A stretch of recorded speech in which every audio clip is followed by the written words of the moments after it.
Thank you for 10K. They were right. Post what is important to you, and Alhamdulillah, that's where I am now. Okay, so my story, to backtrack a little bit, I was born and raised in Hong Kong. আচ্ছা, আমার ব্যাকগ্রাউন্ডটা হলো আমি জন্মেছি এবং বড় হয়েছি হংকংয়ে। আমি বেড়ে উঠেছিলাম ধর্ম এবং ধার্মিকতা নিয়েই। আমার মম সাইড ফ্যামিলি ছিল ক্রিশ্চান আর আমার ড্যাড সাইড ফ্যামিলি ছিল বুদ্ধিস্ট। তো আমি ছেলেবেলায় গিয়েছি বাইবেল স্কুলেও, আবার গিয়েছি টেম্পল স্কুলেও। আর দুটি ধর্মের স্টোরিগুলোই আমি খুবই ভালোবাসতাম। অন্যদিকে আবার আমার পেরেন্টস, তারা নিজেদের পরিচয় দিতেন এথিয়েস্ট হিসাবে। কিন্তু আমি জানি না, এই ধরনের specific Hong Kong Chinese family experience থাকা সত্ত্বেও তারা কিছুটা হলেও ধর্ম পালন করত, যেটা ছিল মন্দিরে যাওয়া, গৌতম বুদ্ধের জন্মদিনে, এছাড়াও বৎসরের শেষে নববর্ষের আগমনের উদ্দেশ্যে মন্দিরে যেতেন।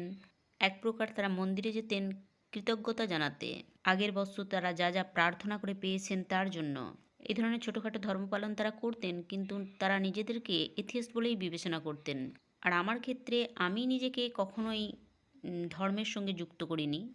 আমার জাস্ট ধারণা ছিল আমি জাঁকজমকপূর্ণ জীবনযাপন করতে চাই, তাই আমি কখনোই কোনো রকম ধর্ম পালনের সঙ্গে যুক্ত ছিলাম না। কিন্তু আমার ছিল এক বান্ধবী, সে এখনও আমার খুব ভালো বান্ধবী। সে আমাকে দিয়েছিল একটা কোরআনের অনুবাদ, যখন আমরা বিজনেস স্কুলে পড়াশোনা করছিলাম।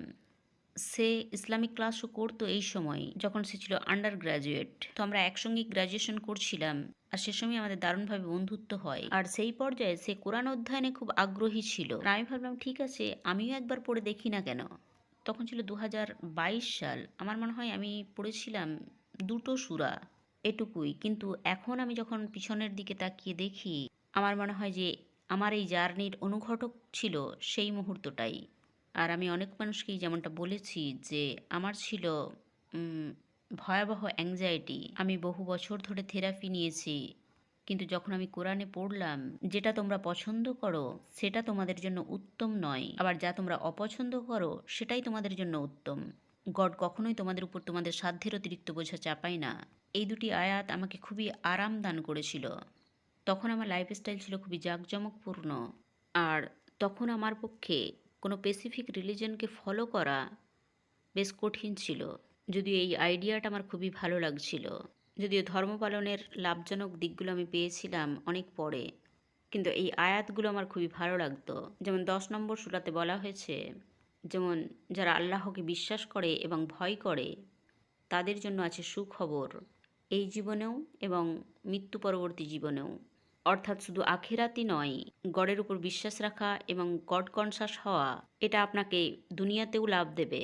আপনি এই দুনিয়াটাও উপভোগ করতে পারবেন, আবার আখিরাতটাও। এছাড়াও জানেন, আমি জানতাম যে আমার ছিল এক ধরনের টেন্ডেন্সি জীবনের সমস্ত পরিণতিকে নিয়ন্ত্রণ করার। আমি মনে করতাম যে আমি যদি এই কাজগুলো করি তার ফলাফল এইভাবে পাবো, এটা হতেই হবে, আর যদি তা না হয় আমি ধ্বংস হয়ে যাব। কিন্তু যদি আগের আয়াতটাকে আমি ভাবি, সেখানে বলা হচ্ছে যে আমি জানি না আমার জন্য কোনটা উত্তম, একমাত্র গডই সেটা জানেন। তো এটা আমাকে এক প্রকার দিয়েছিল রিলিফ, এক ধরনের স্বস্তি, এক প্রকার আরাম। আমি জানি যে মানুষরা জিজ্ঞাসা করবেন যে আমি কখন শাহাদার ঘোষণা দিলাম, কিন্তু আমার মনে হয় না তা আমার করার প্রয়োজন আছে। কারণ অনেস্টলি আমি জাস্ট পড়াশোনা শুরু করেছিলাম কৌতূহলবশত, আর আমি সাথে সাথে নামাজ পড়া শুরু করেছিলাম কৌতূহলবশত। আর যখন আমরা নামাজ পড়ি আমাদেরকে শাহাদা পাঠ করতে হয় দুবার। তাই আমি মনে করি যে আমি already Muslim, I am reverted. আমি অনুভব করি যে ব্যক্তিগতভাবে এটা গডের সঙ্গে আমার সম্পর্ক, আর এই অনুভূতিটা আমার জন্য দারুণ, আলহামদুলিল্লাহ। So grateful I got to meet and talk to so many of you in this past week, and thank you again for all your support. I need to go feed my cats, as you can hear.